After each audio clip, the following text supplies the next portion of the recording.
Veeti syntyi olevinaan keskosena, viikkojen mukaan keskosena, mutta melkein 4-kilosena vauvana, joka koko raskauden ajan sain kuulla, miten potrapoika ja terve sydän ja hieno poika. Ja sitten Veeti syntyi ja 5 minuuttia synnytyksen jälkeen lastenlääkäri tuli kertomaan, että epäillään Downia.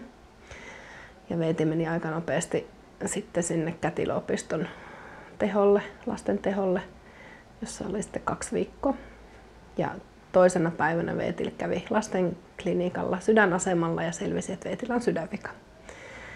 Että se oli terveestä, hyvän sydämisestä pojasta kehitysvammainen sydänvikainen lapsi tuli sitten kuitenkin.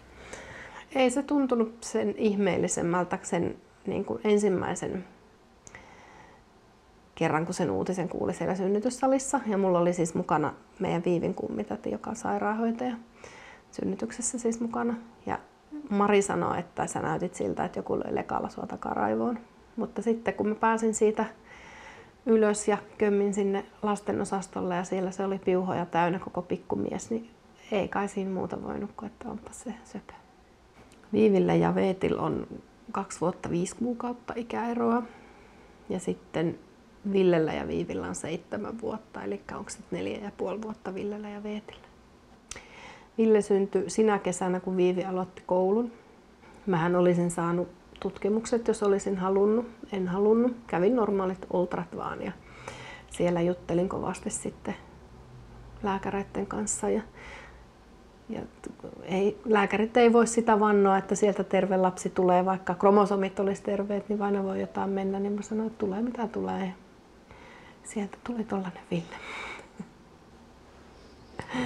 Mä vaan nauroin, että jos sieltä tulee toinen Downi, niin voidaan ruveta viittomaan ja sitten laitoksella, mutta ei nyt sitten tullut.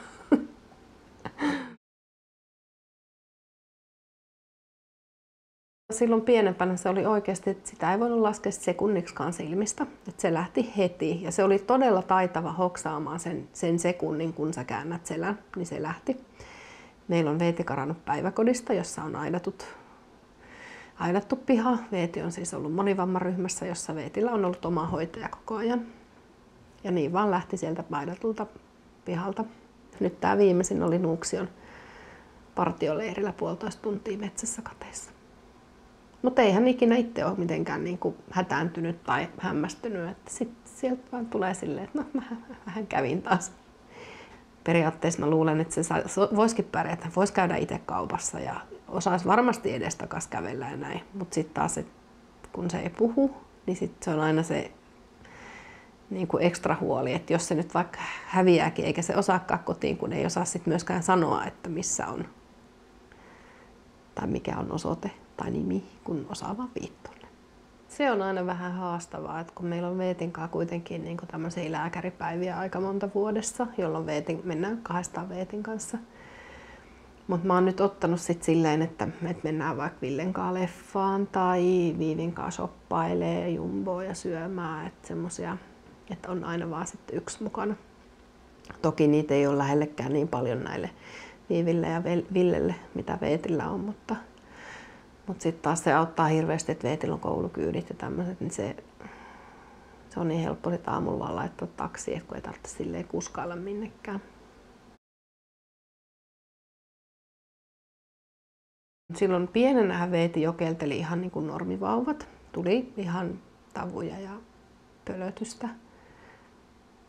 Sitten Veeti lähti päiväkotiin vähän vajaa 4-vuotiaana. Ja silloin Veeti oppi sanomaan, että oo.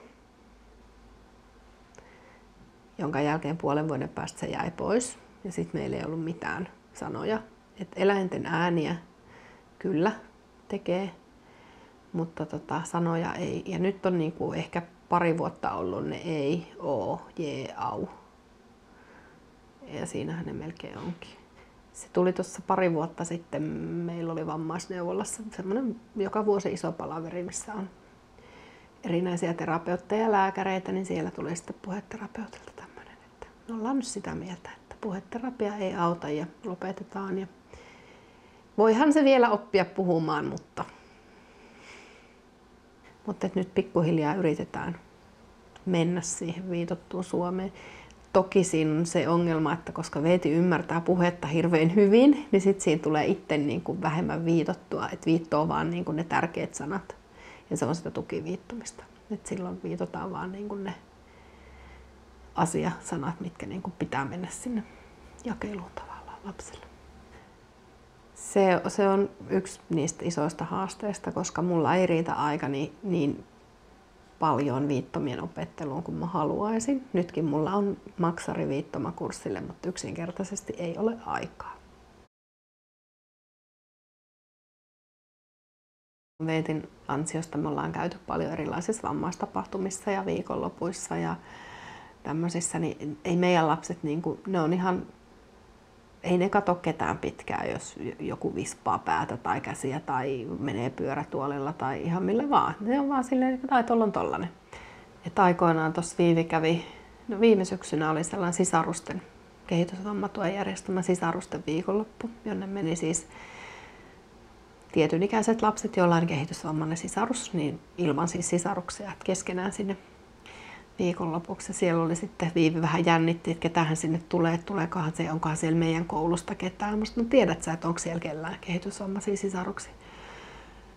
Ei ole kukaan sanonut, mutta voihan se olla, että ne häpeä ja ne ei ole kertonut. Mä sanoin, no oot sä kertonut? No totta kai mä oon kertonut kaikille. Viivihän on koulussa pitänyt ala-asteella jonkun tunnin viittomista, että vienyt meidän kansiot ja näyttänyt viittomia.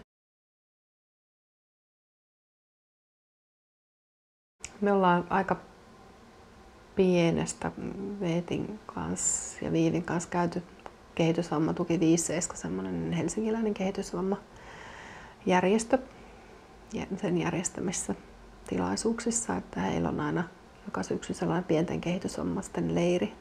Nyt on ollut pari kertaa semmoinen pienten koululaisten leiri, jossa me ollaan myös oltu, että ne on ollut aivan ihania. Sitten mä oon pari vuotta vetänyt itse tuossa 2000, milloinhan se nyt perustettiin, kato kun mä en edes muista, mutta siis 2000-luvulla perustettiin vasta Dauniaiset ry, jossa mä olin hallituksessa nyt viime kauden, mutta nyt jäin pois, mutta pidän sitä vertaiskahvilaa, olen pitänyt nyt pari vuotta. Se on ehkä siirtynyt vertaistukitoimintakin aika paljon Facebookiin tai nettiin, mutta lähinnä Facebookiin, että meillä on siellä tosi hyvä toimiva Dauniaisten ryhmä, jossa on yli 400 jäsentä. Ja sitten kun joku asia mietityttää, niin sen kun sinne laittaa, niin sieltä kyllä tulee sitten vastauksia. Että se on ollut myös tosi hyvä. Ja just nämä kehitysvammatuen viikonloput on ollut niitä ihan huippujuttuja, että kuulee niin kuin just tämä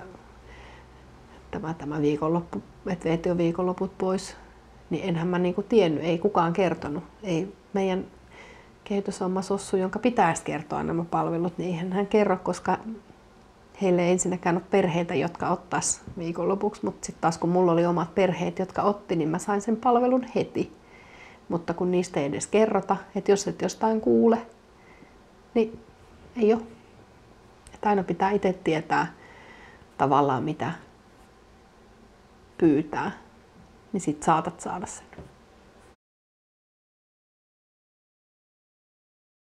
Sitä me ollaan mietitty tuossa Veetin opettajankin kanssa, että mitä tulevaisuus tuo, että joku tukityöpaikka, niin eihän ole sellaista paikkaa, jossa puhumaton pärjää. Niin kuin tämmöisessä ei työkeskuksessa, vaan niin kuin vapailla markkinoilla tavallaan, niin ei ole olemassa, niin kuin, ei tule mitenkään pääse töihin mihinkään, jos ei puhu. Että kyllä meillä on Veetille aika selkeä se, mihin Veeti menee sitten koulun jälkeen. Veeti muuttaa maalle. Tykkää kauheasti eläimistä ja metsästä ja luonnosta, niin se on ehkä Veetille paras paikka. Kyllähän mä sitä olen ajatellut, että jos olisi niin 3 tervettä lasta, niin oishan se 100 varmasti helpompaa, että mulla on 12-vuotias normipoika, joka menee harrastuksiin yksin ja niin kuin touhuu tuolla kavereiden kanssa, kun mulla on sellainen, jota ei oikeasti voi yksin laskea toistaiseksi ainakaan ulos. Etenkään nyt sitten taas tässä näin. Niin onhan se silleen, jos ajattelee, niin onhan se erilaista, mutta sitten taas meille se ei ole mitenkään erilaista, koska se on ollut aina näin. Et nyt se niin kuin koko ajan tuntuu helpottuvan. Tietysti Ville kasvaa, se menee kavereille ja se käy kaupassa ja menee bussilla kouluun ja kaikki sujuu sillä hyvin, niin se helpottaa koko ajan.